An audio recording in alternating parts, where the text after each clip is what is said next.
6.1 परिचय।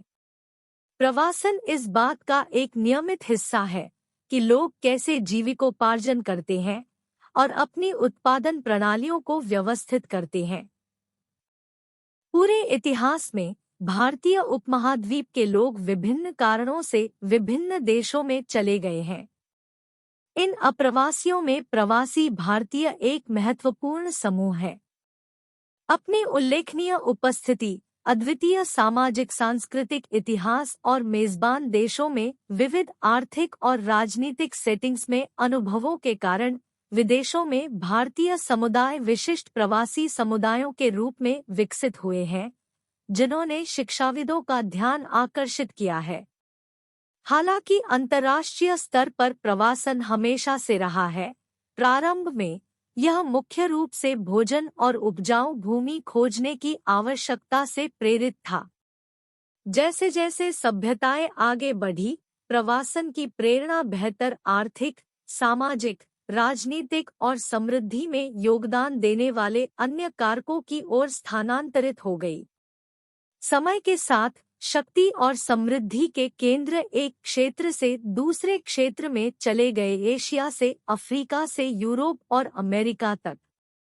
उत्प्रवास के दो अलग अलग चरण हैं। पहला है 19वीं सदी में विदेशी प्रवास और दूसरा है 20वीं सदी में औद्योगिक रूप से विकसित देशों में प्रवास। R.K. जैन 1993 देखें। इन दो प्रवास चरणों के अनूठे कारणों, पाठ्यक्रमों और परिणामों को समझना महत्वपूर्ण है, जिन्हें भारतीय प्रवासी के औपनिवेशिक और उत्तरौपनिवेशिक चरण कहा जाता है। पिछली इकाई में भारतीय प्रवास के औपनिवेशिक चरण को शामिल किया गया था। विदेशी प्रवास का आधुनिक युग इस शताब्दी के प्रारंभ में शुरू हुआ, लेकिन विशेष रूप से द्वितीय विश्व युद्ध के बाद इसमें तेजी आई। भले ही ब्रिटेन, अमेरिका और कनाडा जैसे विकसित देशों में जाने वाले भारतीय समुदायों के बारे में सीमित जानकारी और अकादमिक शोध उपलब्ध है, लेकिन इसके सामाजिक-आर्थिक प्रभाव के कारण इस प्रवास का महत्व 19वीं सदी के आप्रवासियों से अधिक हो गया है। 6.2 विदेशी प्रवास, रुझान और पैटर्न। हाल के दशकों में अंतर्राष्ट्रीय प्रवासन में उल्लेखनीय वृद्धि हुई है। अब हम एक वैश्विक प्रवासन प्रवृत्ति देख रहे हैं, जहां मानव संसाधनों की आवाजाही अंतर्राष्ट्रीय और क्षेत्रीय मांगों से प्रभावित होती है। जैसे जैसे राष्ट्रीय सीमाएं धुंधली हो रही है और विश्व अर्थव्यवस्था वैश्वीकरण के माध्यम से एकीकृत हो रही है, सभी कौशल स्तरों का श्रम आसानी से मांग का जवाब देता है। औपनिवेशिक युग के प्रवासन के विपरीत समकालीन प्रवासन अधिक अनुक्रमिक होता है। आइए अगले अनुभागों में कुछ प्रवासन पैटर्न का पता लगाएं। 6.3 स्वतंत्रता के बाद की अवधि में प्रवासन। 1947 में भारत को आज़ादी मिलने के बाद प्रवासन का एक नया और उल्लेखनीय चरण शुरू हुआ। मोटे तौर पर 3 पैटर्न स्वतंत्रता के बाद के प्रवासन की विशेषता रखते हैं। 1 एंग्लो इंडियन का ऑस्ट्रेलिया और इंग्लैंड में जाना। 2 पेशेवरों का संयुक्त राज्य अमेरिका जैसे औद्योगिक रूप से उन्नत देशों में प्रवास करना। अमेरिका, इंग्लैंड और कनाडा के। और 3 कुशल और अकुशल मजदूर पश्चिम एशिया की ओर पलायन कर रहे हैं। एंग्लो इंडियनों का प्रवासन भारतीय डायस्पोरा के सबसे कम अध्ययन किए गए पहलुओं में से एक है। भारत की आज़ादी के बाद खुद को हाशिए पर महसूस करते हुए भारतीयों और अंग्रेजों के बीच अंतर्विवाह के वंशजों में से कई शुरू में इंग्लैंड चले गए। यह पता चलने पर कि उन्हें नस्लीय और जातीय रूप से स्वीकार नहीं किया गया है, कई लोग ऑस्ट्रेलिया चले गए, जो एंग्लो इंडियन के एक महत्वपूर्ण वर्ग के लिए दूसरी मातृभूमि बन गया है। विकसित पश्चिमी देशों में डॉक्टरों, इंजीनियरों, वैज्ञानिकों और शिक्षकों की महत्वपूर्ण और लगातार आवाजाही मुख्य रूप से स्वतंत्रता के बाद की घटना है, खासकर 1960 और 1970 के दशक में। गंतव्य देशों द्वारा लगाए गए सख्त आप्रवासन नियमों के कारण यह प्रवृत्ति कुछ हद तक कम हो गई। प्रतिभा पलायन कहा जाने वाला यह प्रवास काफी हद तक स्वैच्छिक और व्यक्तिवादी है। जैसे जैसे बाद की पीढ़ियां उभरी और प्रवासी आबादी सामाजिक सांस्कृतिक अधिकारों के साथ आर्थिक रूप से समृद्ध हुई, विदेशों में जीवंत भारतीय समुदाय फले फूले। इसके विपरीत पश्चिम एशिया में कुशल और अकुशल मजदूरों का प्रवास तेल उछाल के दौरान बढ़ गया, जो स्वैच्छिक निर्णयों की विशेषता थी लेकिन श्रम बाजार की अनिश्चितताओं से प्रभावित था। मुख्यतः पुरुष यह प्रवासन भारत में परिवारों और समुदायों के साथ निरंतर संबंध बनाए रखता है। अब आइए वर्तमान प्रवासन प्रवृत्तियों को समझने के लिए आज़ादी के बाद से ब्रिटेन, अमेरिका और कनाडा में भारतीयों के आप्रवासन पैटर्न का पता लगाएं। ब्रिटेन 1950 और 1960 के दशक की शुरुआत में ब्रिटेन में भारतीयों का एक बड़ा आगमन हुआ, जो विस्तारित अर्थव्यवस्था की अधिक श्रम की आवश्यकता से प्रेरित था। इस अवधि के दौरान व्यक्तिगत पुरुष पायनियर आए, काम हासिल किया और धीरे धीरे अपने परिवारों को संभाला। ब्रिटेन में भारतीय समुदायों के स्थानांतरण को परिभाषित करने में श्रृंखलाबद्ध प्रवास महत्वपूर्ण था। 1960 के दशक के अंत और 1970 के दशक की शुरुआत में एक नए प्रकार का प्रवासी भारतीय समुदाय उभरा, 2 बार प्रवासी। मुख्य रूप से ये भारतीय थे जो पीढ़ियों से पूर्वी अफ्रीका में रहते थे, लेकिन केन्याई और युगांडा सरकारों द्वारा लागू कट्टरपंथी अफ्रीकीकरण कार्यक्रमों के कारण बड़ी संख्या में वहां से चले गए। यूएसए 1820 के बाद से भारतीय धीरे धीरे संयुक्त राज्य अमेरिका की ओर जा रहे हैं। हालांकि भारत से अमेरिका में प्रवास की एक महत्वपूर्ण लहर 1965 में शुरू हुई, जब आप्रवासन और राष्ट्रीयता अधिनियम को निरस्त कर दिया गया। 1965 में केवल लगभग 600 एशियाई भारतीय आप्रवासी आए, लेकिन 1970 में यह संख्या बढ़कर लगभग 10,000 हो गई। 1965 के बाद एशियाई भारतीयों का प्रवासन भारत में दबाव कारकों की तुलना में अमेरिका में आकर्षक अवसरों से अधिक प्रभावित है। अमेरिका में प्रवास करने वाले लोग मुख्य रूप से इंजीनियर, वैज्ञानिक, कॉलेज शिक्षक, अकाउंटेंट और व्यवसायी जैसे शिक्षित पेशेवर थे। किसी भी विशिष्ट धार्मिक या राजनीतिक मान्यताओं के बावजूद इन आप्रवासियों ने अमेरिकी भौतिकवादी संस्कृति में सक्रिय भागीदारी पर जोर देते हुए व्यापक अमेरिकी आबादी के समान जीवन शैली और आकांक्षाएं साझा की। 1990 के दशक से अमेरिका ने प्रौद्योगिकी में वृद्धि का अनुभव किया, जिससे कुशल श्रमिकों की मांग पैदा हुई। स्थानीय कार्यबल ने इसे बनाए रखने के लिए संघर्ष किया और शिक्षा प्रणाली, जिसके बारे में माना जाता है कि यह गणितीय और विश्लेषणात्मक कौशल में पीछे है, ने इस अंतर में योगदान दिया। एशियाई, विशेष रूप से दक्षिण एशियाई, तकनीकी कौशल हासिल करने के लिए उत्सुक थे, जिससे उन्हें इन क्षेत्रों में लाभ मिला।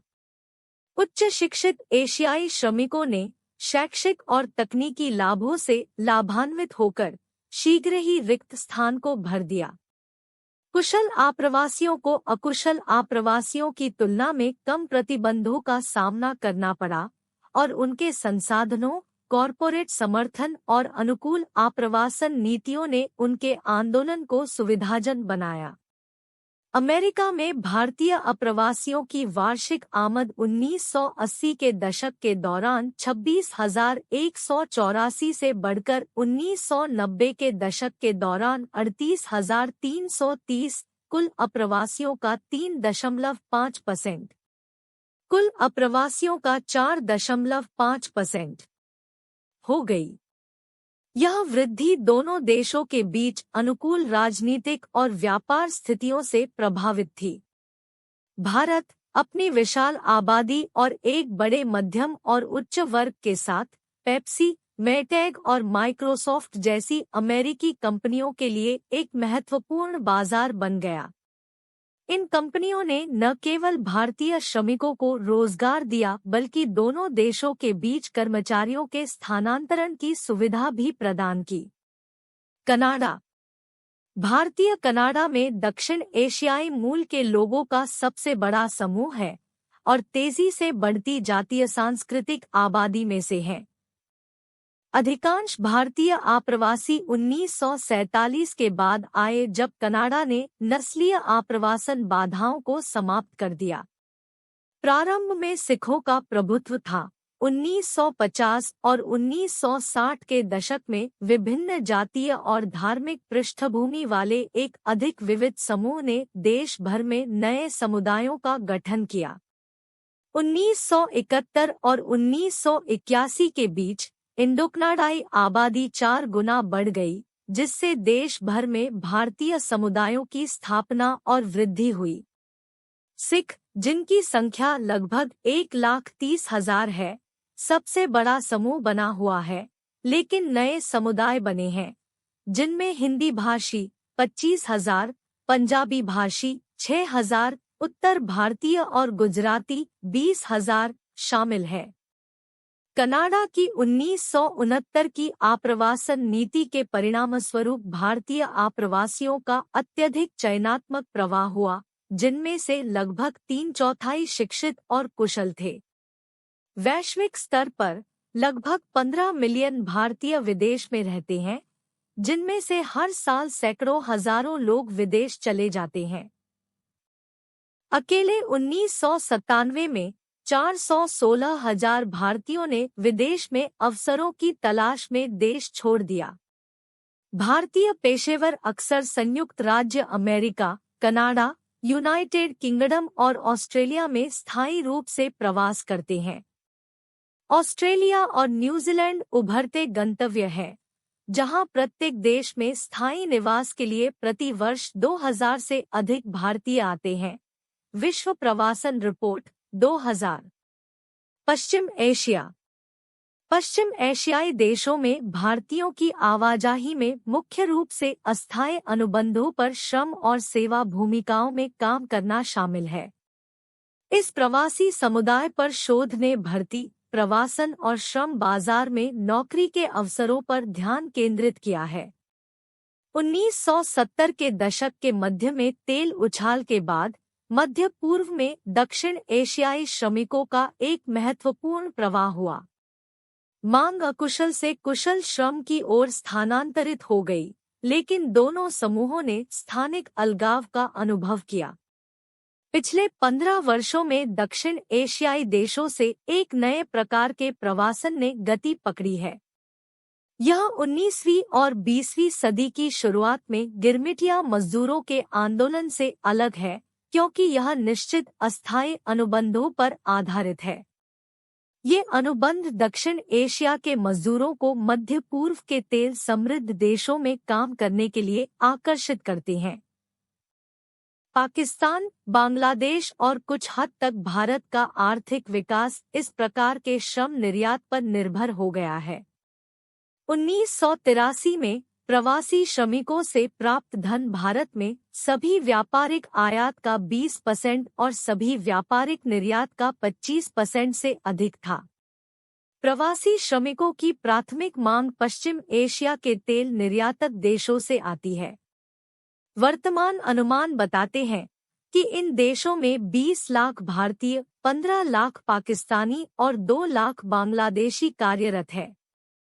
1973 में सऊदी अरब, कुवैत, संयुक्त अरब अमीरात, बहरीन, कतर और लीबिया सहित खाड़ी क्षेत्र में मांग बढ़ने लगी। इन देशों ने भौतिक बुनियादी ढांचे के विकास पर ध्यान केंद्रित किया, जिससे श्रमिकों की मांग बढ़ गई, विशेष रूप से निर्माण क्षेत्र में और ज्यादातर अकुशल मैनुअल श्रमिकों के लिए। 1970 के दशक की शुरुआत में पश्चिम एशिया में प्रवासी श्रमिकों में अपेक्षाकृत कम दक्षिण एशियाई थे। भारतीय, मुख्य रूप से भारत से, द्वितीय विश्व युद्ध के बाद से व्यक्तिगत रूप से प्रवास कर रहे थे।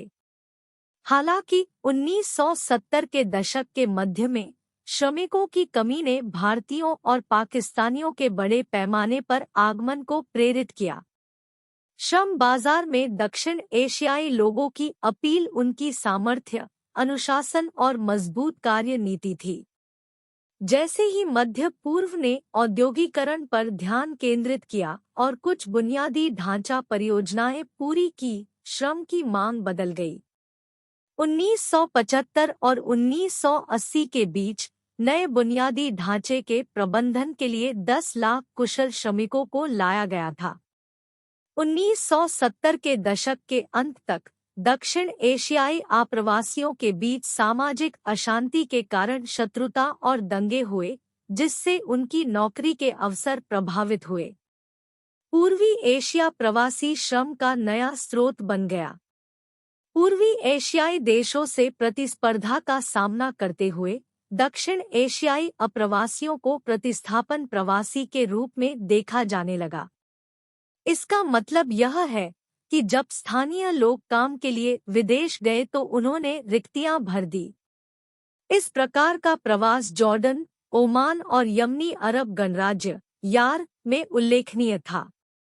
चिंतन और क्रिया 6.1 स्वतंत्रता के बाद भारत में किस प्रकार की प्रवासन प्रवृत्तियां और पैटर्न उभरे हैं? यह प्रवासन की पिछली प्रवृत्तियों से किस प्रकार भिन्न है? शीर्षक: भारत में प्रवासन प्रवृत्तियों का विकास, स्वतंत्रता के बाद की गतिशीलता। परिचय: प्रवासन भारत के सामाजिक-आर्थिक परिदृश्य का एक अंतर्निहित पहलू है, जिसमें स्वतंत्रता के बाद महत्वपूर्ण परिवर्तन हुए हैं। यह निबंध भारत में प्रवासन प्रवृत्तियों के विकास पर प्रकाश डालता है और उन्हें स्वतंत्रता पूर्व पैटर्न से तुलना करता है। विश्लेषण में शहरीकरण, औद्योगिकरण, वैश्वीकरण, पर्यावरणीय परिवर्तन और लिंग गतिशीलता में बदलाव के प्रभाव को शामिल किया गया है।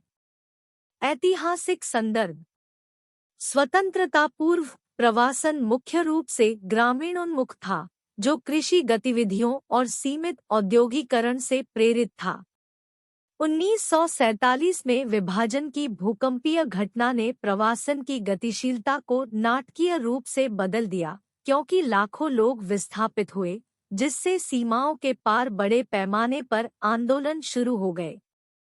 स्वतंत्रता के बाद प्रवासन प्रवृत्तियों में भारत के प्रक्षेप पथ को जटिल कारकों द्वारा आकार दिया गया है।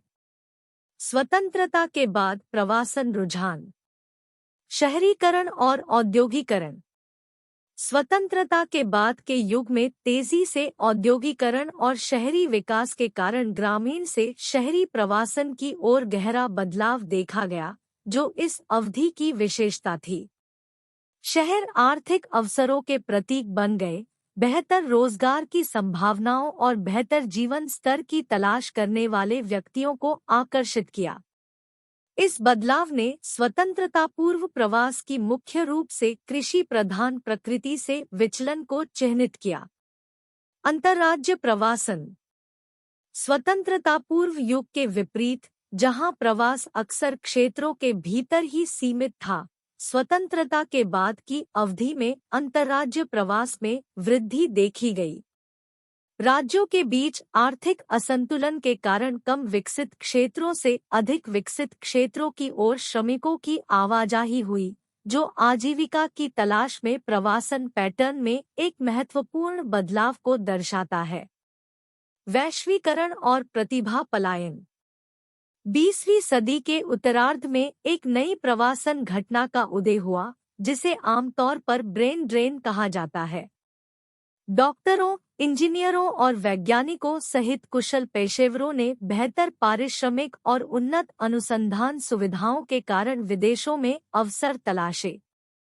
वैश्विक भारतीय प्रवासी में योगदान करते हुए इस प्रवृत्ति ने राष्ट्र के लिए महत्वपूर्ण प्रतिभा के संभावित नुकसान के बारे में चिंताएं बढ़ा दी। पर्यावरणीय प्रवासन: हाल के दशकों में पर्यावरणीय कारक प्रवासन के महत्वपूर्ण चालकों के रूप में उभरे हैं। बाढ़, सूखा और चक्रवात जैसी जलवायु परिवर्तन प्रेरित घटनाओं ने समुदायों को स्थानांतरित होने के लिए मजबूर किया है, जिससे पर्यावरणीय प्रवासन को बढ़ावा मिला है। यह ऐतिहासिक पैटर्न से विचलन का प्रतीक है, जहां प्रवासन मुख्य रूप से आर्थिक विचारों से प्रेरित था। लिंग गतिशीलता। स्वतंत्रता के बाद के प्रवासन रुझानों में भी लिंग गतिशीलता में परिवर्तन देखा गया है। जबकि पहले प्रवासन अक्सर पुरुष प्रधान होते थे, अब महिला प्रवासन की प्रवृत्ति बढ़ रही है। शिक्षा, रोजगार के अवसर और बदलते सामाजिक मानदंडों जैसे कारकों ने इस बदलाव में योगदान दिया है, जो प्रवासन पैटर्न की विकसित प्रकृति को उजागर करता है। स्वतंत्रता पूर्व रुझानों से अंतर। दायरा और पैमाना।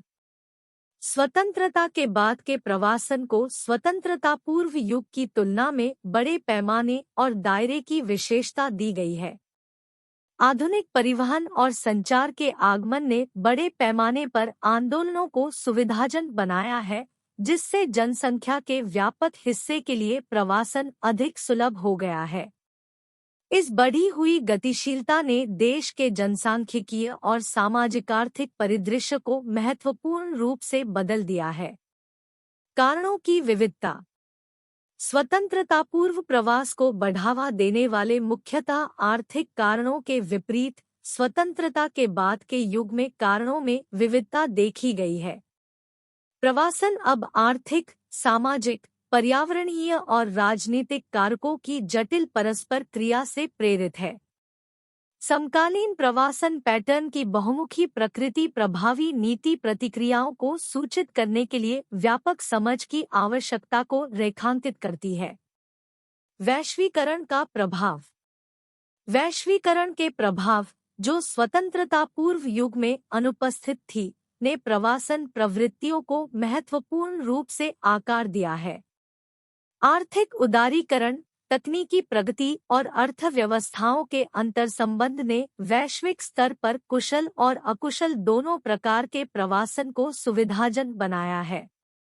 इस अंतर्संबंध ने प्रवासन की अधिक सूक्ष्म समझ को जन्म दिया है, इसके वैश्विक आयामों और निहितार्थों को पहचाना है। नीतिगत ढांचा। स्वतंत्रता के बाद प्रवासन के प्रति सरकार के दृष्टिकोण में स्पष्ट बदलाव आया है। जबकि आज़ादी से पहले की नीतियां अक्सर प्रवासन को नियंत्रित और विनियमित करने पर केंद्रित होती थी, आज़ादी के बाद की नीतियों का लक्ष्य प्रवासन के सकारात्मक पहलुओं का दोहन करना बढ़ गया है। इसमें भारतीय प्रवासियों के योगदान को मान्यता देना, प्रेषण को बढ़ावा देना और सांस्कृतिक आदान प्रदान को बढ़ावा देना शामिल है। चुनौतियों और अवसरों दोनों के साथ एक गतिशील शक्ति के रूप में प्रवासन की अधिक सूक्ष्म समझ को प्रतिबिंबित करने के लिए नीति परिदृश्य विकसित हुआ है। निष्कर्ष। निष्कर्षतः स्वतंत्रता के बाद भारत में प्रवास की प्रवृत्ति में गहरा परिवर्तन आया है, जो राष्ट्र की बदलती गतिशीलता को दर्शाता है। मुख्य रूप से ग्रामीण से शहरी प्रवास की ओर बदलाव, अंतर्राज्यीय और वैश्विक प्रवासन पैटर्न का उद्भव और प्रवासन कारणों का विविधीकरण स्वतंत्रता पूर्व युग से प्रस्थान का प्रतीक है। इन प्रवृत्तियों को समझना नीति निर्माताओं के लिए प्रभावी रणनीतियां तैयार करने के लिए महत्वपूर्ण है, जो समकालीन प्रवासन गतिशीलता द्वारा प्रस्तुत चुनौतियों और अवसरों का समाधान करती है। जैसे जैसे भारत विकसित हो रहा है, वैसे वैसे इसके प्रवासन पैटर्न में भी वृद्धि होगी, जिससे अनुकूली नीतियों की आवश्यकता होगी जो इस जटिल घटना की बहुमुखी प्रकृति पर विचार करें। 6.4 सरकारी नीति। भारत को आज़ादी मिलने से पहले नेता विदेशों में रहने वाले भारतीयों के कल्याण के बारे में बहुत चिंतित थे। ब्रिटिश शाही व्यवस्था ने आप्रवासन की सुविधा प्रदान की और भारत सरकार ने इस आंदोलन का समर्थन किया। हालांकि स्वतंत्रता पूर्व भारत के राजनीतिक परिदृश्य ने साम्राज्यवाद विरोधी और नस्ल विरोधी रुख के लिए भी आधार तैयार किया। स्वतंत्रता प्राप्ति के बाद भारत को प्रवासी एशियाई लोगों को लेकर एक दुविधा का सामना करना पड़ा। प्रवासी भारतीयों के प्रति नीति में एक महत्वपूर्ण बदलाव में समय लगा। भारत ने विदेशी राज्यों और उनके निवासियों के कानूनी अधिकार को मान्यता देते हुए बसने वालों को अपने मेजबान देशों के साथ जुड़ने के लिए प्रोत्साहित किया। भारत की जिम्मेदारी न होने के बावजूद सरकार को उनकी भलाई में रुचि थी। भारतीयों द्वारा विदेशों में अपने रिश्तेदारों के प्रति महसूस किया गया भावनात्मक जुड़ाव भारतीय संविधान में परिलक्षित होता है।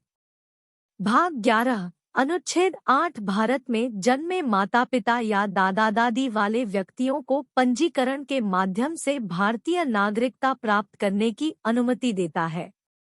विशेष रूप से दोहरी नागरिकता निषिद्ध थी, क्योंकि भारत अविभाजित वफादारी में विश्वास करता था। पीआईओ भारतीय मूल के लोग और एनआरआई अनिवासी भारतीय के बीच अंतर करना आवश्यक है। पीआईओ वे होते हैं जिनके पास भारतीय पासपोर्ट होता है या जिनके भारतीय मूल के माता पिता या दादा दादी अविभाजित भारत के स्थायी निवासी थे।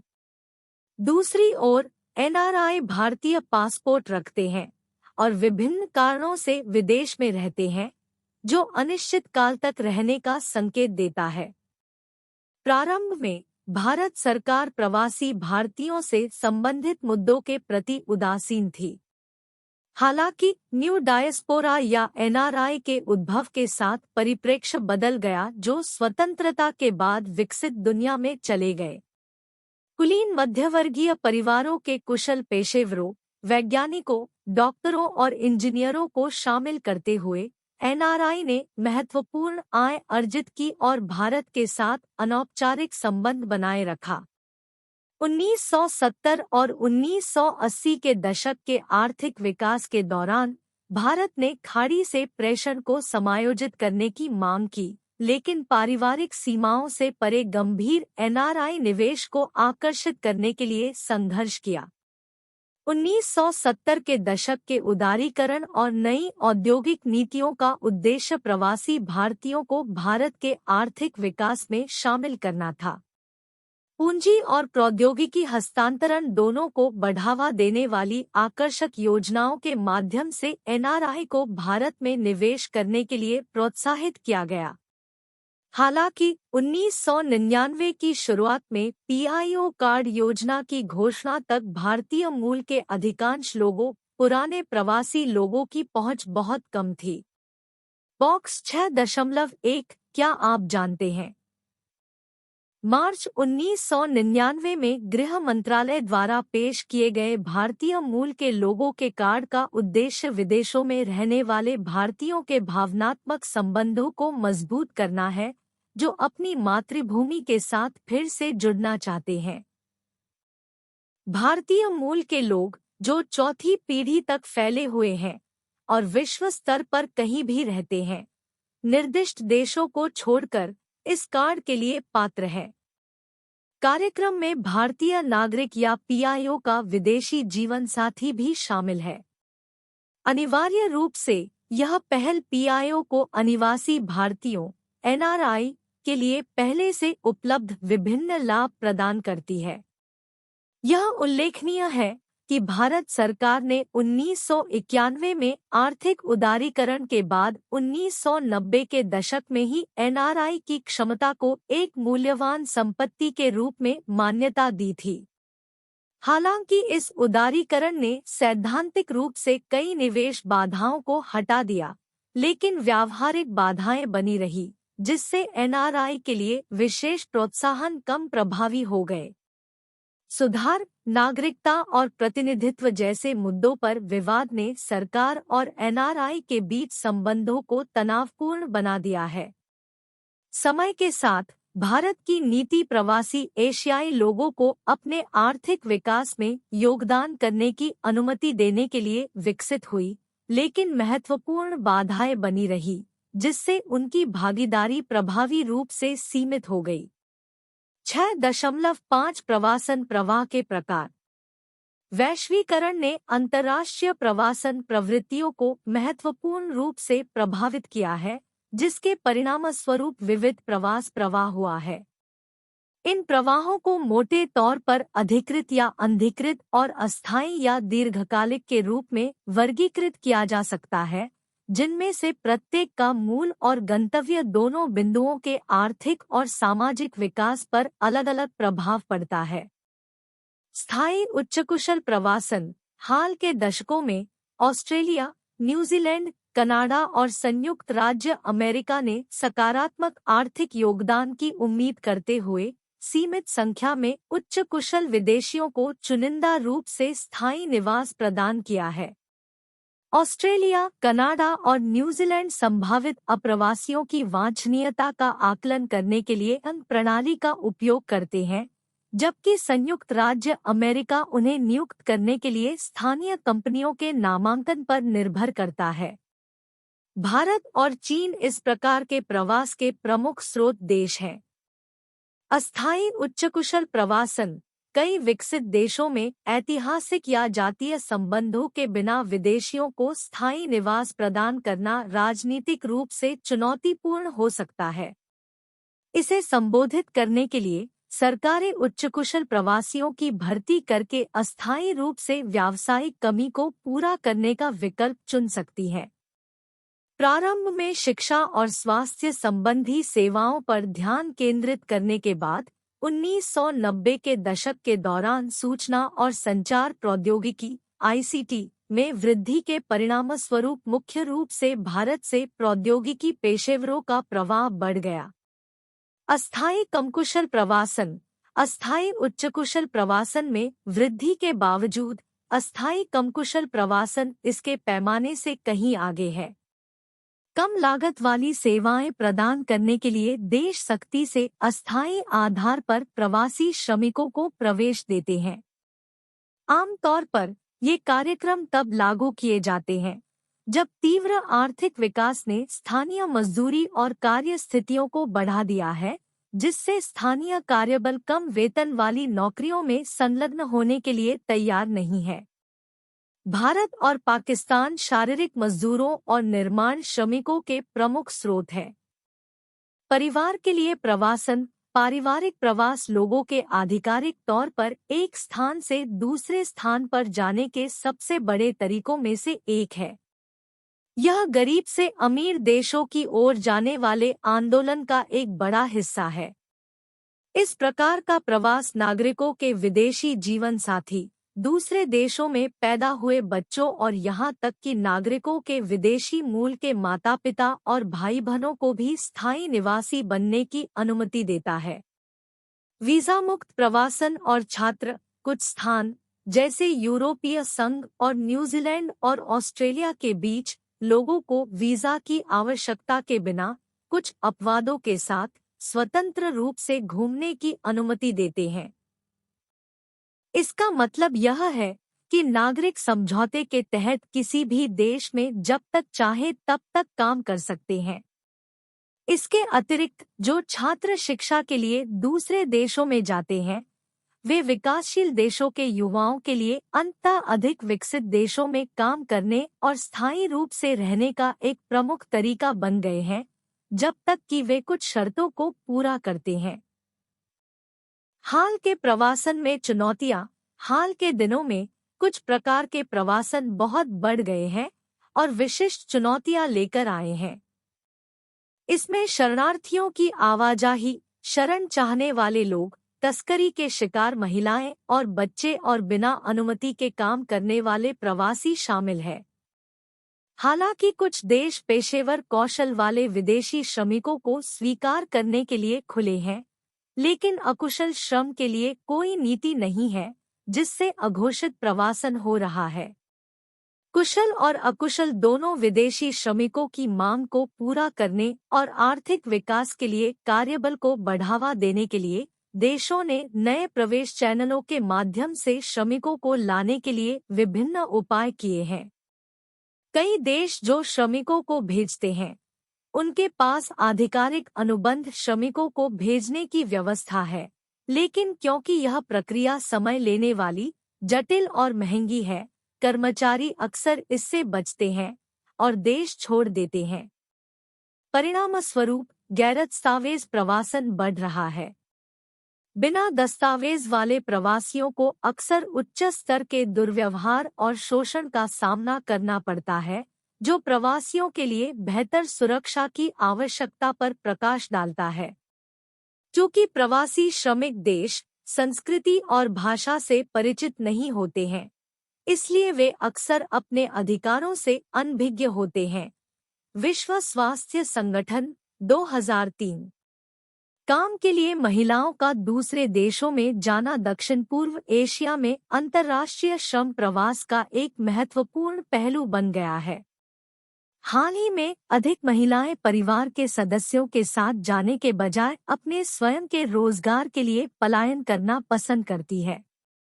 ये महिलाएं अक्सर पुरुषों की तुलना में कम शिक्षित होती है।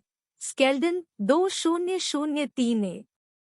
महिला प्रवासन की स्थिरता को चलाने वाला प्रमुख कारक घरेलू कामगारों, देखभाल करने वालों और मनोरंजन करने वालों की मांग है। घरेलू कामगारों के रूप में प्रवास करने वाली महिलाओं की बढ़ती संख्या के साथ उनके गंतव्यों पर भेदभाव, शोषण और दुर्व्यवहार के बारे में रिपोर्टें भी बढ़ रही हैं। महिला प्रवासी, विशेषकर घरेलू कामगार और मनोरंजनकर्ता, अपने काम की प्रकृति के कारण विशेष रूप से शोषण के जोखिम में हैं। आमतौर पर कारखानों, निर्माण स्थलों या बागानों में समूहों में काम करने वाले पुरुष श्रमिकों के विपरीत महिला प्रवासी अक्सर अलग-थलग परिस्थितियों में काम करती है। यह अलगाव उनके लिए अपने पुरुष समकक्षों के विपरीत सूचना और सामाजिक सहायता नेटवर्क स्थापित करना चुनौतीपूर्ण बना देता है। चिंतन और क्रिया 6.2। जो लोग दूसरे देशों में चले गए हैं, उनके परिवार वालों से बात करें। उनके प्रवास का कारण, गंतव्य देश में उनकी वर्तमान स्थिति, उनके परिवार पर प्रभाव और वापसी की संभावना, यदि कोई हो, का पता लगाएं। फिर आप इन्हें एक विशेष माइग्रेशन प्रकार में वर्गीकृत कर सकते हैं। शीर्षक: प्रवासन कहानियों की खोज, सीमाओं से परे जीवन की एक झलक। प्रवासन एक जटिल घटना है जो व्यक्तियों और परिवारों के जीवन को गहराई से प्रभावित करती है। इग्नू के एक छात्र के रूप में मुझे उन परिवारों की कहानियों पर गौर करने का काम सौंपा गया था जिन्होंने प्रवासन का अनुभव किया है, विशेष रूप से वे जो दूसरे देशों में चले गए हैं। इस असाइनमेंट रिफ्लेक्शन एंड एक्शन 6.2 का उद्देश्य प्रवासन के पीछे के कारणों, गंतव्य देश में व्यक्तियों की वर्तमान स्थिति, उनके परिवारों पर प्रभाव और वापसी की संभावना को उजागर करना है। इस प्रक्रिया में मैंने वैश्विक गतिशीलता की बहुमुखी प्रकृति पर प्रकाश डालते हुए इन प्रवासन अनुभवों को विभिन्न प्रकारों में वर्गीकृत किया। परिचय: प्रवासन के मानवीय पहलू को समझना। प्रवासन केवल भौतिक स्थानांतरण से कहीं अधिक है। यह एक परिवर्तनकारी यात्रा है जो व्यक्तियों और उनके परिवारों के जीवन को आकार देती है।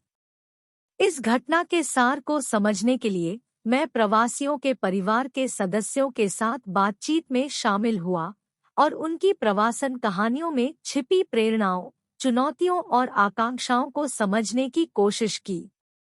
प्रवासन के कारण प्रेरणाओं की एक टेपेस्ट्री। जिन परिवारों से मैंने बातचीत की, उन्होंने प्रवासन के विभिन्न कारणों का खुलासा किया, जो उन असंख्य कारकों को दर्शाते हैं जो व्यक्तियों को अपनी मातृभूमि से परे जीवन की तलाश करने के लिए प्रेरित करते हैं। आर्थिक अवसर एक प्रमुख विषय के रूप में उभरे। कई परिवारों ने अपनी वित्तीय संभावनाओं में सुधार करने की इच्छा व्यक्त की। कुछ के लिए इसका मतलब आर्थिक कठिनाइयों से बचना था, जबकि दूसरों के लिए यह बेहतर नौकरी की संभावनाओं और उच्च जीवन स्तर को आगे बढ़ाने के बारे में था। शैक्षिक गतिविधियों ने भी प्रवासन निर्णयों में महत्वपूर्ण भूमिका निभाई। परिवारों ने अकादमिक उत्कृष्टता की तलाश करने वाले और अपने देश में उपलब्ध नहीं होने वाले अवसरों तक पहुंचने वाले युवा सदस्यों की कहानियां साझा की। ज्ञान की खोज, कौशल वृद्धि और विविध शैक्षिक वातावरण के संपर्क ने इन यात्राओं को बढ़ावा दिया। राजनीतिक अस्थिरता और संघर्ष मार्मिक आख्यानों के रूप में उभरे। परिवारों ने सुरक्षा की तलाश में अपने देशों से भागने के अनुभवों को याद किया। राजनीतिक स्वतंत्रता और उत्पीड़न से सुरक्षा की इच्छा शक्तिशाली प्रेरक थी, जो कहीं और शरण लेने और बेहतर जीवन जीने की मानवीय प्रवृत्ति को रेखांकित करती थी। गंतव्य देश में वर्तमान स्थिति, नई वास्तविकताओं को नेविगेट करना। अपने गंतव्य देशों तक पहुंचने पर प्रवासियों को असंख्य चुनौतियों और अवसरों का सामना करना पड़ा। आर्थिक प्रवासी अक्सर खुद को नई कार्य संस्कृति को अपनाने, अपरिचित नौकरी बाजारों में नेविगेट करने और वित्तीय स्थिरता स्थापित करने की जटिलताओं से जूझते हुए पाते हैं। दूसरी ओर शैक्षणिक प्रवासी शैक्षणिक गतिविधियों में डूबे हुए थे और उन्हें शैक्षणिक कठोरता और सांस्कृतिक समायोजन की दोहरी चुनौती का सामना करना पड़ रहा था। परिवारों ने नए समाजों में एकीकृत होने के लिए आवश्यक लचीलेपन और अनुकूलन क्षमता के बारे में बात की। भाषा की बाधाएं, सांस्कृतिक बारीकियां और बाहरी होने की भावना सामान्य विषय थे। हालांकि कई लोगों ने स्थानीय समुदायों से मिली गर्मजोशी और समर्थन पर भी प्रकाश डाला, जो आत्मसात करने की प्रक्रिया में सहायता करता है। परिवारों पर प्रभाव, लाभ और हानि को संतुलित करना। परिवारों पर प्रवासन का प्रभाव गहरा और सूक्ष्म था। जबकि प्रवासियों ने व्यक्तिगत विकास और नए अवसरों का अनुभव किया, परिवार के सदस्यों और परिचितों से अलगाव भावनात्मक रूप से चुनौतीपूर्ण था। पारिवारिक संबंधों पर तनाव स्पष्ट था। प्रौद्योगिकी सीमाओं के पार संचार के लिए एक महत्वपूर्ण पुल के रूप में काम कर रही थी। गंतव्य देश में जन्म लेने वाले बच्चों को अक्सर पहचान संबंधी दुविधाओं का सामना करना पड़ता है, दो संस्कृतियों का सामना करना पड़ता है और अपनेपन की भावना से जूझना पड़ता है। अपने बच्चों के भविष्य की खातिर माता-पिता द्वारा किए गए बलिदान स्पष्ट थे, फिर भी परिवार की गतिशीलता पर पड़ने वाले भावनात्मक प्रभाव को नजरअंदाज नहीं किया जा सकता था। वापसी की संभावना, दोहरी वास्तविकताओं को नेविगेट करना। स्वदेश लौटने की संभावना प्रत्येक परिवार के लिए अलग-अलग थी। आर्थिक प्रवासी अक्सर वित्तीय स्थिरता प्राप्त होने के बाद वापस लौटने का सपना देखते थे।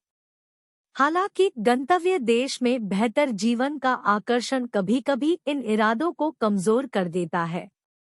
शैक्षिक प्रवासियों को इस बारे में निर्णयों का सामना करना पड़ा कि क्या नए अर्जित ज्ञान और कौशल के साथ लौटना है या प्रतिभा के वैश्विक पूल में योगदान करना है। राजनीतिक शरणार्थी स्थिर मातृभूमि पर लौटने की इच्छा और लगातार खतरों के डर के बीच नाजुक संतुलन से जूझ रहे थे। प्रवासन प्रकारों को वर्गीकृत करना, यात्राओं का एक वर्गीकरण।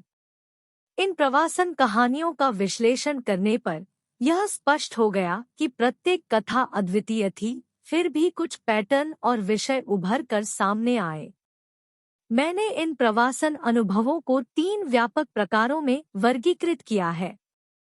आर्थिक प्रवासन, बेहतर आर्थिक संभावनाओं की खोज से प्रेरित होकर व्यक्ति और परिवार अपनी वित्तीय भलाई को बढ़ाने के लिए स्थानांतरित होते हैं।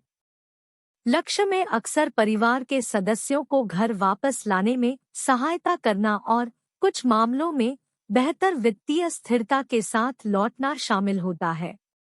शैक्षिक प्रवासन, शैक्षणिक और व्यावसायिक उन्नति पर ध्यान केंद्रित करते हुए व्यक्ति अपने घरेलू देशों में उपलब्ध नहीं होने वाले शैक्षिक अवसरों के लिए प्रवास करते हैं। इरादा ज्ञान और कौशल हासिल करना है, जिसे गंतव्य देश में या घर लौटने पर लागू किया जा सकता है। जबरन प्रवासन, राजनीतिक अस्थिरता, संघर्ष या उत्पीड़न के परिणामस्वरूप मजबूर प्रवासन में नए वातावरण में सुरक्षा की तलाश करने वाले व्यक्ति शामिल होते हैं। वापसी की संभावना उन मुद्दों के समाधान पर निर्भर करती है जिन्होंने उन्हें सबसे पहले छोड़ने के लिए मजबूर किया। निष्कर्ष, मानवीय अनुभवों की एक पच्चीकारी। इग्नू से जुड़े परिवारों की प्रवासन कहानियों की खोज में मुझे मानवीय अनुभवों की एक समृद्ध टेपेस्ट्री का पता चला। प्रवासन अपने विभिन्न रूपों में एक गतिशील और परिवर्तनकारी यात्रा है जो व्यक्तियों और उनके परिवारों के जीवन को नया आकार देती है। यह भौतिक स्थानांतरण से कहीं अधिक है। यह लचीलेपन, आकांक्षाओं और बेहतर जीवन की खोज की कहानी है। इग्नू के एक छात्र के रूप में इस असाइनमेंट ने न केवल अकादमिक अंतर्दृष्टि प्रदान की, बल्कि प्रवासन के मानवीय पहलू की गहन समझ भी प्रदान की। परिवारों द्वारा साझा की गई कहानियां प्रवासन अनुभवों की विविधता को पहचानने के महत्व और वैश्विक गतिशीलता के बहुमुखी आयामों को संबोधित करने वाली नीतियों और समर्थन प्रणालियों की आवश्यकता को रेखांकित करती है। इन आख्यानों को प्रस्तुत करने में मेरी आशा है कि प्रवासन की गहरी समझ में योगदान दिया जाए, सहानुभूति को बढ़ावा दिया जाए और सीमाओं से परे जीवन जीने के साथ आने वाली चुनौतियों और अवसरों पर जानकारीपूर्ण चर्चा की जाए। 6.6 सामाजिक सांस्कृतिक अनुकूलन की प्रक्रियाएं और पैटर्न। पूरे इतिहास में भारतीय प्रवासी एक विविध समूह रहे हैं जो क्षेत्रों, धर्मों, जातियों, व्यवसायों, भाषाओं और संस्कृतियों में भिन्न है। इस विविधता के कारण विदेशों में भारतीय समुदायों के बीच विविध विकास हुआ है। भारतीय प्रवासियों के अनुभव काफी हद तक मेजबान देश की जातीय, धार्मिक और सामाजिक आर्थिक संरचना पर निर्भर करते हैं। इन मेजबान देशों में आर्थिक और राजनीतिक परिवर्तन प्रवासी भारतीय समुदाय को महत्वपूर्ण रूप से प्रभावित करते हैं। उन स्थानों पर जहां भारतीयों की बड़ी आबादी है, उनकी जातीय पहचान अक्सर राजनीतिक सत्ता के संघर्ष से जुड़ी होती है। भारतीयों की विदेशी वातावरण के अनुकूल ढलने की क्षमता ने एक प्रवासी समुदाय के रूप में उनके विकास में महत्वपूर्ण भूमिका निभाई है। पहले की गिरमिटिया आबादी के विपरीत समकालीन भारतीय प्रवासी बेहतर समृद्धि और वैश्विक संचार से लाभान्वित होकर दक्षिण एशिया के साथ मजबूत संबंध बनाए रख सकते हैं। विवाह व्यवस्था, रिश्तेदारी नेटवर्क, संपत्ति और धार्मिक संबद्धता जैसे कारक कई प्रवासियों को उनके मूल स्थानों से जोड़ते हैं। यह पहली पीढ़ी के प्रवासियों के लिए विशेष रूप से सच है। प्रेषण के रूप में वित्तीय योगदान भी विदेशी दक्षिण एशियाई लोगों को अपनी मातृभूमि से जोड़े रखने में महत्वपूर्ण भूमिका निभाता है। कुछ उदाहरणों में दक्षिण एशिया के कुछ हिस्सों में प्रेषण स्थानीय अर्थव्यवस्था का महत्वपूर्ण घटक बन जाता है। संयुक्त राज्य अमेरिका में भारतीय प्रवासियों के विपरीत ब्रिटेन में रहने वाले लोग अलग-अलग बस्तियों में रहते थे। यह अलगाव मुख्य रूप से ब्रिटेन के युद्धोपरांत आर्थिक विस्तार और उसके बाद पतन के दौरान उपलब्ध रोजगार के अवसरों से प्रभावित था। जबकि भारत, पाकिस्तान और बांग्लादेश के प्रवासी अक्सर यहूदी बस्ती में रहते थे, जो लोग 2 बार पूर्वी अफ्रीका से चले गए और ब्रिटेन और अन्य जगहों पर बस गए। उन्हें शहरी मध्यवर्गीय व्यवसायों में सफलता मिली, खासकर दुकानदारी में। उनमें से कई व्यवसाय में निवेश करने के लिए पूंजी के साथ-साथ इस क्षेत्र में अनुभव भी लेकर आए। ब्रिटेन में विभिन्न आप्रवासन अधिनियमों, विशेष रूप से 1962, 1968 और 1971 में, ने यूनाइटेड किंगडम में प्रवास करने या बसने के इच्छुक भारतीयों के अधिकारों और स्थिति पर महत्वपूर्ण प्रभाव डाला। संयुक्त राज्य अमेरिका में एशियाई भारतीयों को संस्कृति संस्करण के साथ अपेक्षाकृत कम चुनौतियों का सामना करना पड़ा और वे आमतौर पर सीमित समय के लिए प्रारंभिक समर्थन के लिए दूसरों पर निर्भर रहते थे। कुछ अन्य जातीय समूहों के विपरीत अलग अलग समूह बनाने की प्रवृत्ति बहुत कम थी। अमेरिकी शहरों में एशियाई भारतीयों के बीच केंद्रित पड़ोस की कमी को एक धर्म के रूप में हिंदू धर्म की सीमित भूमिका से जोड़ा जा सकता है। जबकि अधिकांश एशियाई भारतीय हिंदू हैं, हिंदू धर्म अपने संगठन में ईसाई संप्रदायों, इस्लाम या सिख धर्म से काफी भिन्न है। यह समूह की तुलना में अधिक व्यक्तिगत उन्मुख है। संयुक्त राज्य अमेरिका में व्यापक रूप से बिखरी हुई एशियाई भारतीय आबादी सबसे समृद्ध जातीय समूहों में से एक है, जो मुख्य रूप से चिकित्सा, इंजीनियरिंग और प्राकृतिक विज्ञान जैसे व्यवसायों में काम करती है। हाल ही में ऑस्ट्रेलिया और कनाडा में दक्षिण एशियाई प्रवासी समान व्यावसायिक पैटर्न का पालन करते हैं, लेकिन संयुक्त राज्य अमेरिका की तुलना में सबसे बड़े शहरों में अधिक जमा होते हैं। दक्षिण एशियाई लोगों के लिए प्रवासन और निपटान बुनियादी ढांचा देशों और समय के अनुसार भिन्न भिन्न होता है। दक्षिण एशियाई प्रवासियों के बीच धर्म, भाषा और मूल क्षेत्र का गहरा संबंध है। ब्रिटेन में 1,271,000 दक्षिण एशियाई लोगों में से 44% मुसलमान हैं, जिनमें से 2/3 उर्दू भाषी पाकिस्तानी हैं। बाकी में बांग्लादेशी और गुजराती या पंजाबी भारतीय लगभग बराबर संख्या में हैं। ब्रिटिश दक्षिण एशियाई लोगों में से 30% हिंदू हैं, जिनमें से 2/3 से अधिक गुजराती हैं। शेष हिंदू आबादी में पंजाबी और अन्य भारतीय शामिल है, मुख्य रूप से पंजाब के सिख, जो ब्रिटिश दक्षिण एशियाई आबादी का सिर्फ 20% से अधिक है। इनमें से कई व्यक्तियों का पूर्वी अफ्रीका से प्रवास का इतिहास है, जो ब्रिटेन में दक्षिण एशियाई प्रवासी की जटिलता में योगदान देता है। रॉबिन्सन 1986 ने यूके में दक्षिण एशियाई प्रवासियों के बीच उनकी विविध पृष्ठभूमि के कारण कम से कम 12 धार्मिक जातीय भाषाई समूहों की पहचान की।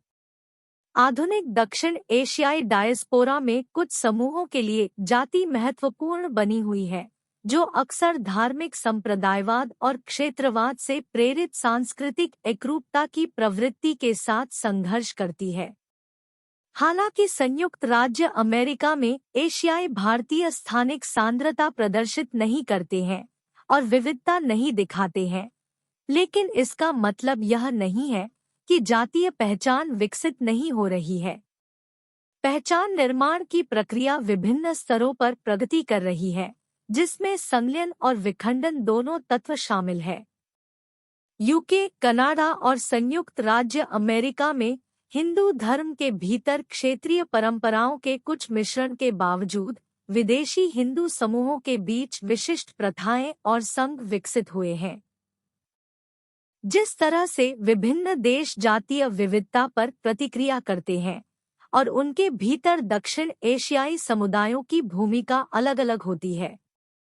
ब्रिटेन, कनाडा और संयुक्त राज्य अमेरिका में दक्षिण एशियाई लोग आमतौर पर उच्च दर्जे की नौकरियां रखते हैं।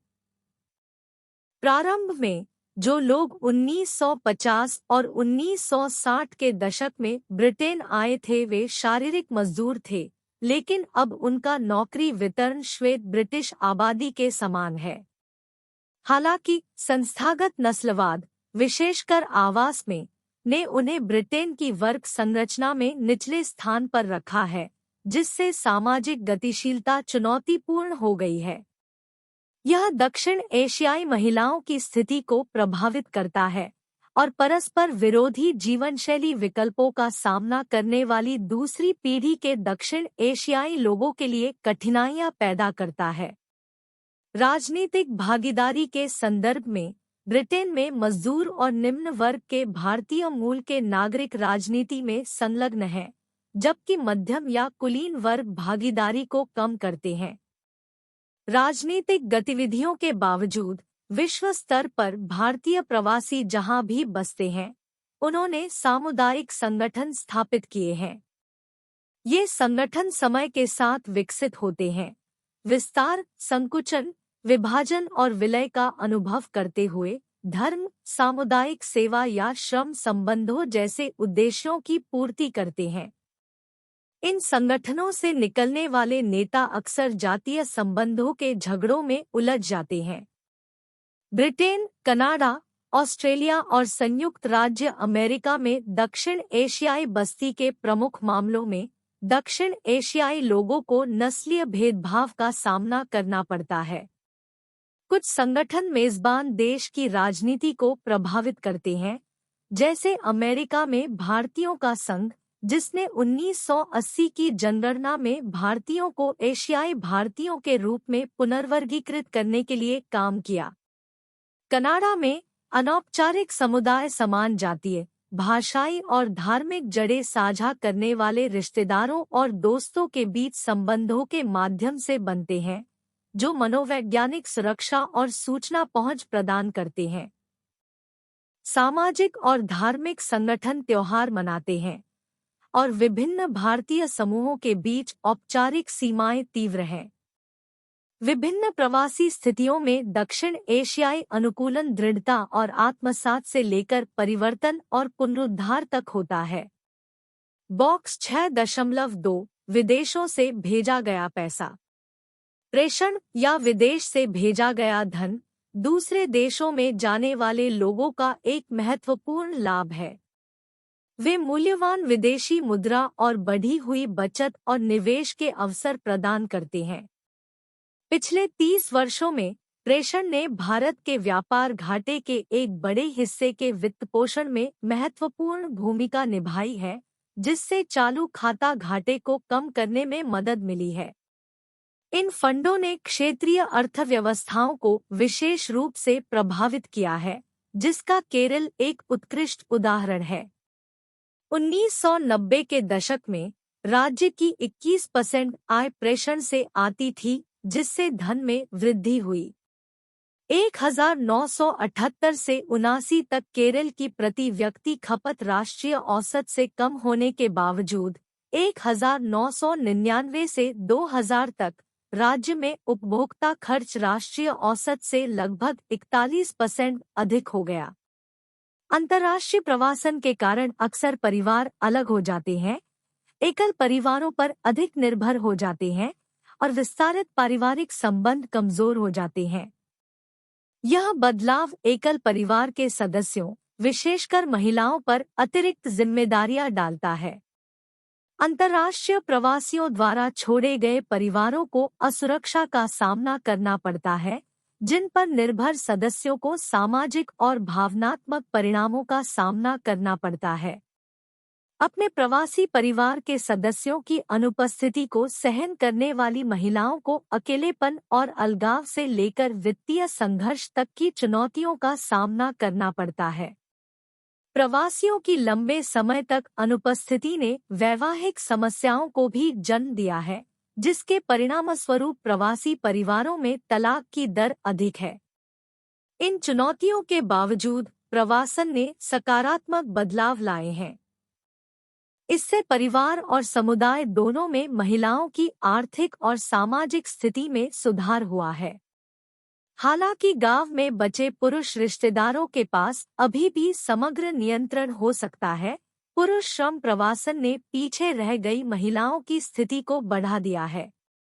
हालांकि प्रवासन के सकारात्मक और नकारात्मक दोनों प्रभाव होते हैं, यहाँ तक कि कमजोर और शोषणकारी स्थितियों का सामना करने वाली महिलाएं भी अक्सर व्यक्त करती हैं कि इससे उनके जीवन के कुछ पहलुओं में उनकी स्वायत्तता बढ़ गई है। सांस्कृतिक पहलुओं और जीवन के तरीकों के अलावा प्रवासी अपने साथ अद्वितीय कौशल और व्यावसायिक संबंध भी लाते हैं। इन कारकों में प्रौद्योगिकी, उत्पादकता और व्यापार पैटर्न में बदलाव लाने की क्षमता है, जो अंततः किसी अर्थव्यवस्था को ऐसे तरीकों से प्रभावित करते हैं जिनकी उनकी अनुपस्थिति में उम्मीद नहीं की जा सकती है।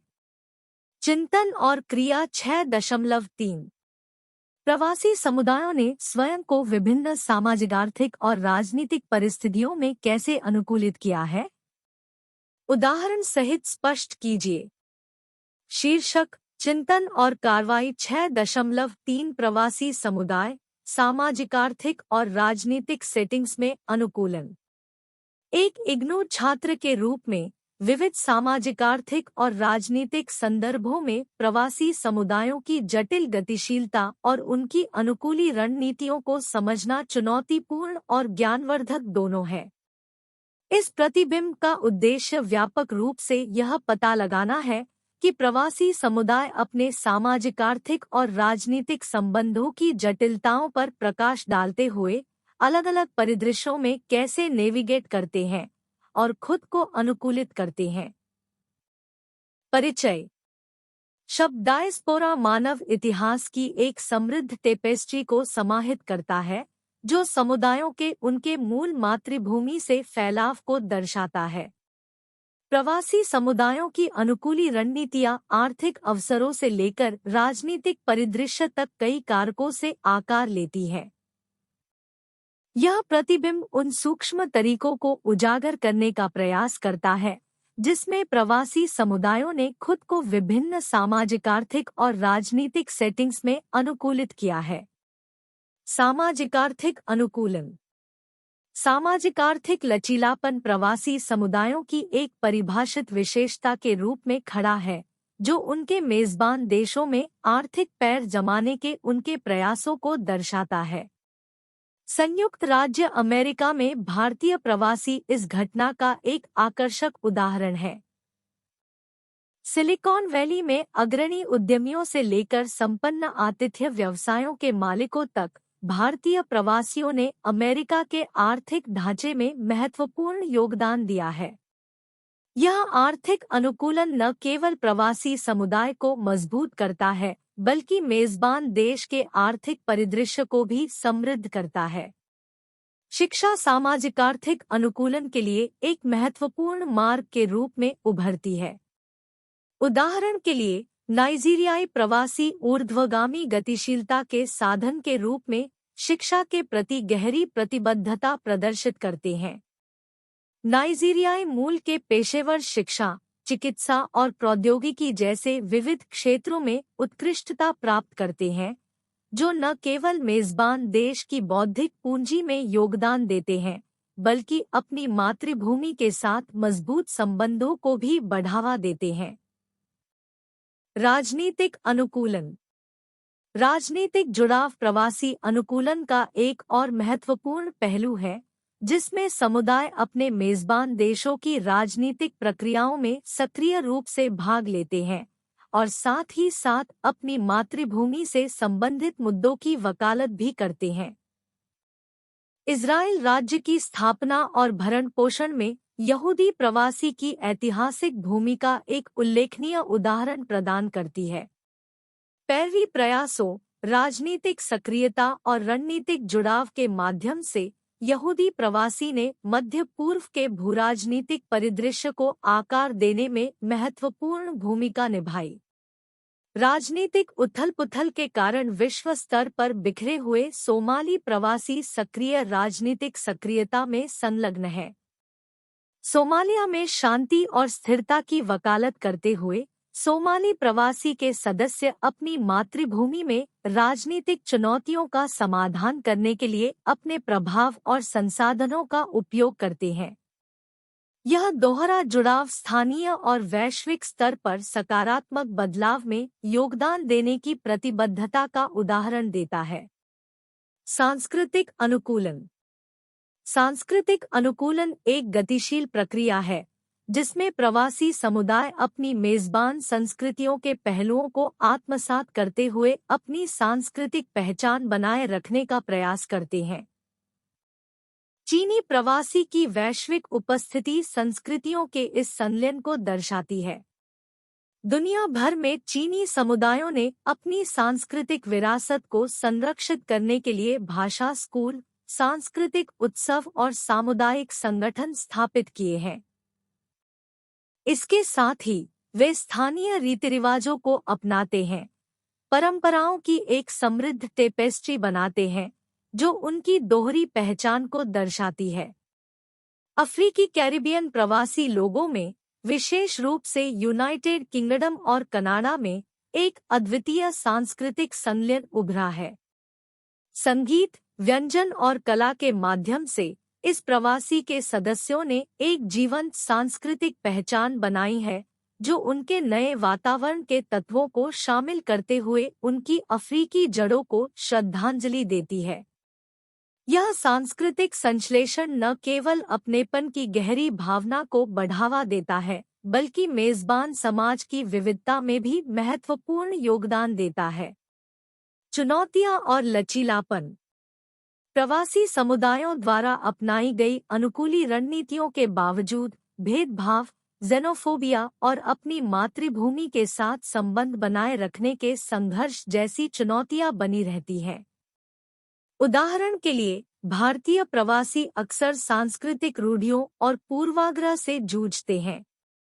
हालांकि इन समुदायों के भीतर लचीलापन उन पहलों के माध्यम से स्पष्ट है जो सांस्कृतिक समझ और संवाद को बढ़ावा देते हैं, एकता और साझा पहचान की भावना को बढ़ावा देते हैं।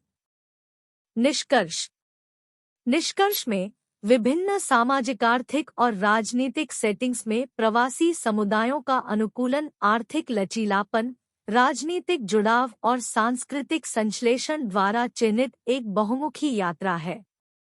इस प्रतिबिंब में प्रस्तुत उदाहरण उन विविध तरीकों की झलक पेश करते हैं जिनमें प्रवासी समुदाय अपनी पहचान बनाते हैं, अपने मेजबान और घरेलू देशों में योगदान करते हैं और वैश्विक अंतर्संबंध की उभरती कहानी को आकार देते हैं। एक इग्नू छात्र के रूप में इस अन्वेषण ने प्रवासी अध्ययन में निहित जटिलताओं के प्रति मेरी सराहना को गहरा कर दिया है, जो हमारे परस्पर जुड़े विश्व में सांस्कृतिक, आर्थिक और राजनीतिक संबंधों की गतिशील प्रकृति पर निरंतर चिंतन को प्रेरित करता है। 6.7 प्रतिभा पलायन का मुद्दा। लोगों के एक स्थान से दूसरे स्थान पर जाने के कारण अत्यधिक कुशल व्यक्तियों के अपने देश छोड़ने के फायदे और नुकसान के बारे में बहस छिड़ गई है, जिसे प्रतिभा पलायन के रूप में जाना जाता है। प्रतिभा पलायन तब होता है जब कुशल श्रमिक कहीं और बेहतर भुगतान वाली नौकरियों की तलाश में अपना देश छोड़ देते हैं। हाल ही में इस घटना ने गरीब देशों को अधिक प्रभावित किया है। अमीर देश अपने घरेलू देशों में कठिन परिस्थितियों से बचने के इच्छुक श्रमिकों को आकर्षित कर रहे हैं। प्रतिभा पलायन का प्राथमिक प्रवाह, जहां लोग अपना निवास स्थान बदलते हैं, आमतौर पर सामाजिक, सांस्कृतिक और मनोवैज्ञानिक कारकों के कारण अविकसित देशों से विकसित देशों की ओर बढ़ता है। अंतर्राष्ट्रीय संगठनों ने प्रतिभा पलायन की अवधारणा को परिभाषित करने के लिए विभिन्न प्रयास किए हैं। 1969 की यूनेस्को रिपोर्ट में प्रतिभा पलायन को देशों के बीच एक असामान्य प्रकार के वैज्ञानिक आदान प्रदान के रूप में वर्णित किया गया था, जो कि सबसे अधिक विकसित देशों के पक्ष में एकतरफा प्रवाह की विशेषता है। प्रतिभा पलायन की मुख्य विशेषताओं पर एक व्यापक रिपोर्ट में निम्नलिखित बिंदु शामिल है। कुशल और प्रशिक्षित व्यक्ति विकासशील से विकसित देशों की ओर जाते हैं। अपेक्षाकृत कम संख्या में विकसित देशों से बड़े प्रवाह होते हैं और बड़ी संख्या में विकासशील देशों से छोटे प्रवाह होते हैं। इंजीनियर, चिकित्सा कर्मी और वैज्ञानिक आमतौर पर इन प्रवाहों पर हावी होते हैं। हाल के वर्षों में प्रवाह तेजी से बढ़ रहा है। कौशल प्रशिक्षण का स्तर जितना अधिक होगा, प्रवासन की संभावना उतनी ही अधिक होगी। प्रवाह वैश्विक समाजों की आर्थिक जटिलता में बदलाव और नए युग की मांगों को प्रतिबिंबित करने वाले कानून से प्रभावित होता है। प्रवासन की प्रवृत्ति राष्ट्रीय शैक्षिक प्रणालियों के साथ साथ विकसित राज्यों में विकासशील देशों के छात्रों के प्रशिक्षण के लिए उचित योजना की कमी और उनके गृह देश में उनके कौशल के कम उपयोग से प्रेरित है। दक्षिण अमेरिका को छोड़कर ऐसे कोई संकेत नहीं है कि प्रतिभा प्रवासन कम हो रहा है, और स्पष्ट संकेत है कि मौजूदा परिस्थितियों में इसमें तेजी जारी रहेगी। जब अत्यधिक कुशल पेशेवर अपने घरेलू देशों को छोड़कर अधिक विकसित देशों में बस जाते हैं, तो यह एक राजनीतिक घटना बन जाती है। हालांकि उद्देश्य शायद ही कभी विशेष रूप से राजनीतिक होते हैं। यह स्थिति एक अजीब विरोधाभास को उजागर करती है, जो प्रतिभा पलायन का सामना कर रहे देश में उत्पादन की कमी और पेशेवर जनशक्ति के अत्यधिक उत्पादन दोनों का संकेत देती है। अध्याय विकसित और विकासशील देशों के बीच असमान आर्थिक, तकनीकी और वैज्ञानिक प्रगति से उत्पन्न विभिन्न समाजों की जटिलता और परस्पर निर्भरता पर चर्चा करता है। एक उल्लेखनीय पहलू प्रतिभा पलायन है, जहां कम आर्थिक रूप से विकसित देशों को नुकसान होता है, जबकि विकसित देशों को फायदा होता है। यह घटना व्यक्तियों को स्थानांतरित करने के लिए प्रभावित करने वाले विभिन्न आर्थिक कारकों का परिणाम है, जैसे कि अविकसित देशों में शैक्षिक प्रणालियों और जनशक्ति नीतियों की कमी। प्रतिभा पलायन प्रत्यक्ष और अप्रत्यक्ष दोनों आर्थिक शक्तियों का परिणाम है। विकसित देशों में आकर्षक जीवन स्तर, अनुसंधान के अवसर और काम करने की स्थितियां आकर्षण कारकों के रूप में कार्य करती हैं।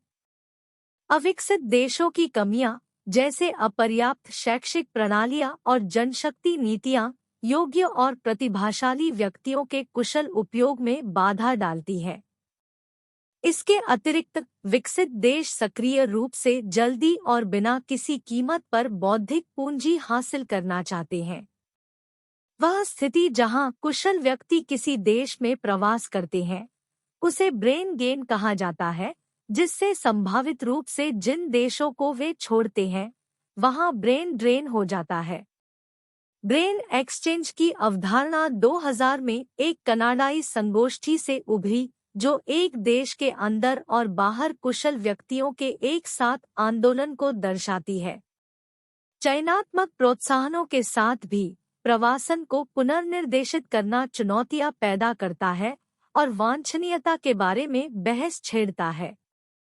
भारत प्रवासी आबादी वाला तीसरा सबसे बड़ा देश होने के नाते वैश्विक स्तर पर कुशल पेशेवरों के अस्थायी स्थानांतरण का समर्थन करता है।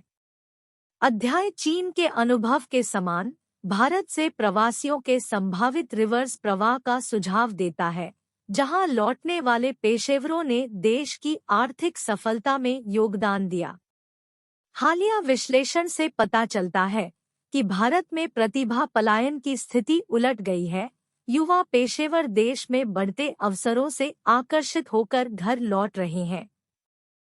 भारतीय डायस्पोरा के औपनिवेशिक और उत्तरौपनिवेशिक दोनों चरणों में कुछ लोग अपने गृह देश लौट आए। इस घटना को रिवर्स माइग्रेशन के रूप में जाना जाता है, जबकि आम तौर पर लौटने वाले व्यक्ति और परिवार होते हैं। ऐसे उदाहरण भी हैं जहां रिवर्स माइग्रेशन महत्वपूर्ण हो जाता है, जैसे द्वितीय विश्व युद्ध के दौरान जापानी आक्रमण से पहले बर्मा, म्यांमार से और खाड़ी युद्ध के दौरान कुवैत से भारतीयों की वापसी। 6.8 निष्कर्ष। वैश्विक अंतर्राष्ट्रीय प्रवासन न केवल पैमाने के संदर्भ में बल्कि गतिशीलता के प्रकार और सांस्कृतिक विविधता के संदर्भ में भी तेजी से बढ़ रहा है। खराब डेटा संग्रह प्रणालियों और गुप्त गतिशीलता की व्यापकता के कारण आधिकारिक आंकड़े संभवतः आंदोलन की वास्तविक सीमा को कम आंकते हैं।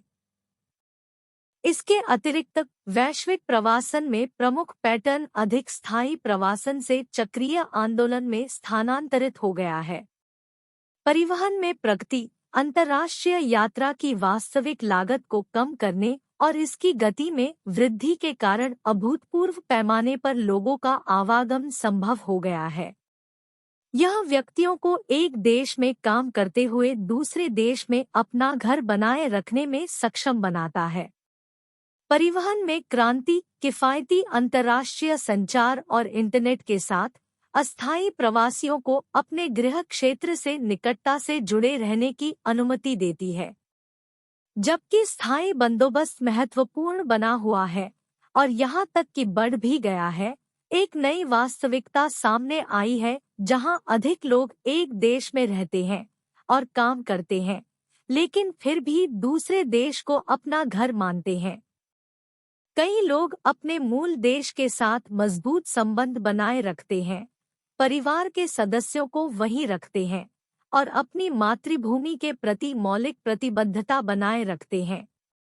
हाल के दिनों में वैश्विक आंदोलन का उदय अंतर्राष्ट्रीयवाद की अवधारणा से निकटता से जुड़ा हुआ है।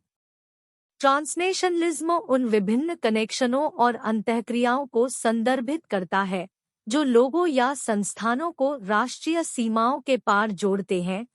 वर्टोविक 1999 447।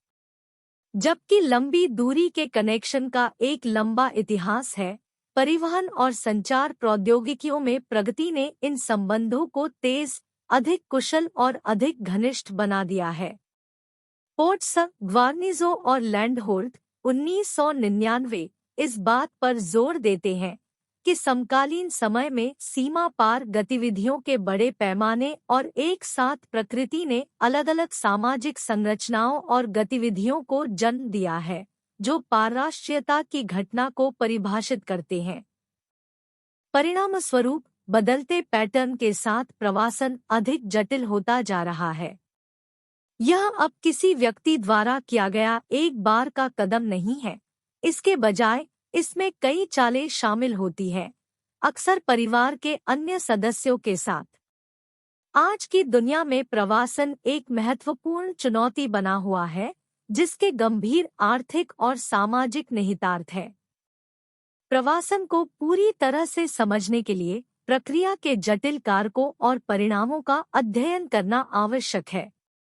कई महत्वपूर्ण नीतिगत मुद्दे अनसुलझे हैं, जैसे अंतर्राष्ट्रीय स्तर पर प्रवासन प्रवाह का समन्वय करना, मानवाधिकारों के दुरुपयोग को रोकना, शरणार्थी आबादी की देखभाल करना, सेवा व्यापार में व्यक्तियों के अस्थायी आंदोलन को सुविधाजनक बनाना, गरीबी कम करने वाले निवेशों के लिए प्रेषण का उपयोग करना, प्रतिभा पलायन का प्रबंधन करना और मस्तिष्क अपशिष्ट को कम करना। आधुनिक वैश्विक अर्थव्यवस्था में विकास उद्देश्यों के लिए इस सामाजिक आर्थिक प्रक्रिया का प्रभावी ढंग से उपयोग करने के लिए इन प्राथमिकताओं को संबोधित करना महत्वपूर्ण है। चिंतन और कार्रवाई 6.4 भारत में रिवर्स ब्रेन ड्रेन घटना को समझना।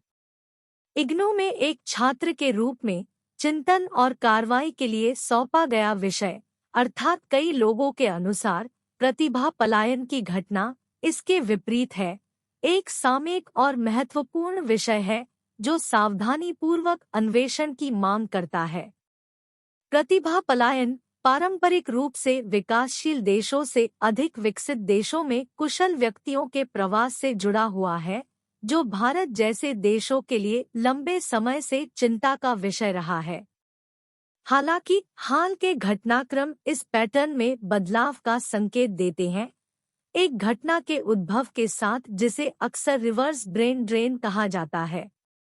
इस चिंतन में मैं इस रिवर्स ब्रेन ड्रेन के पीछे के संभावित कारणों और हमारे देश पर इसके परिणामी प्रभाव पर गहराई से विचार करूंगा। रिवर्स ब्रेन ड्रेन को समझना।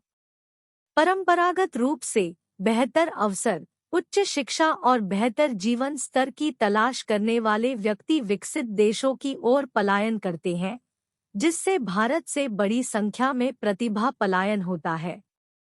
हालांकि हाल के वर्षों में कुशल पेशेवरों और शिक्षाविदों के अपने देश लौटने की उल्लेखनीय प्रवृत्ति देखी गई है। इस रिवर्स ब्रेन ड्रेन घटना में कई कारक योगदान करते हैं। एक, आर्थिक अवसर। रिवर्स ब्रेन ड्रेन का एक प्रमुख कारण भारत में बदलता आर्थिक परिदृश्य है। देश में तेजी से आर्थिक विकास हुआ है, जिससे नौकरी के अवसर बढ़े हैं, उद्यमिता के अवसर बढ़े हैं और अधिक जीवंत कारोबारी माहौल बना है। कुशल पेशेवरों को अब भारत में करियर की आशाजनक संभावनाएं मिल रही हैं, जिससे विदेश में बसने की प्रवृत्ति कम हो गई है। 2, अनुसंधान और नवाचार। पारिस्थितिकी तंत्र। भारत ने अनुसंधान और नवाचार बुनियादी ढांचे में पर्याप्त निवेश किया है। अनुसंधान संस्थानों, प्रौद्योगिकी पार्कों की स्थापना और वैज्ञानिक जांच के लिए अनुकूल पारिस्थितिकी तंत्र को बढ़ावा देने ने भारतीय शोधकर्ताओं और वैज्ञानिकों को घर वापस आकर्षित किया है।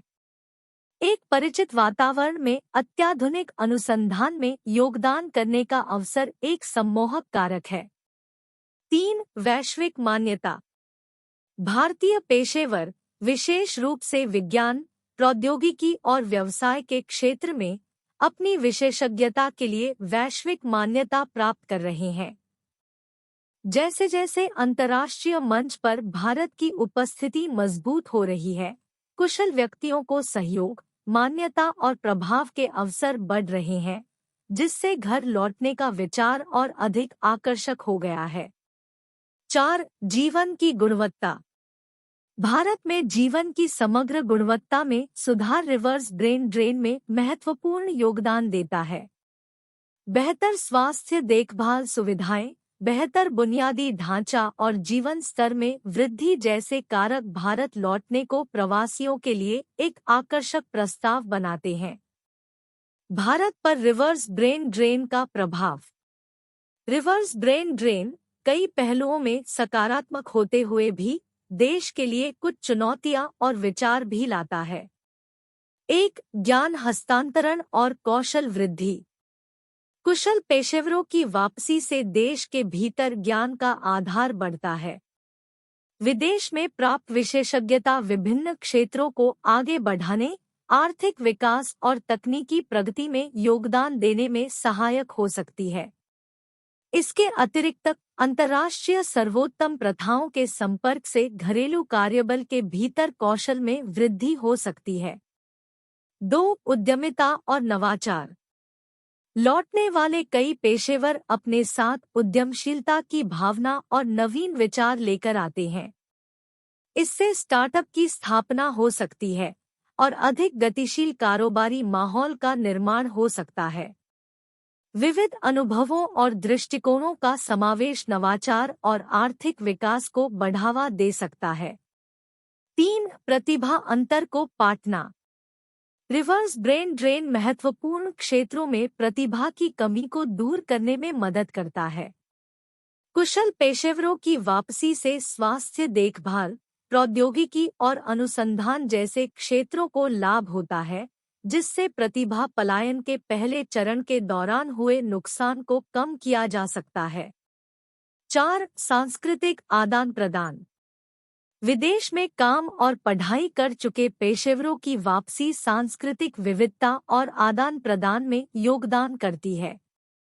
इससे एक अधिक महानगरीय समाज का निर्माण हो सकता है, वैश्विक स्तर पर समझ और सहयोग को बढ़ावा मिल सकता है। चुनौतियां और विचार।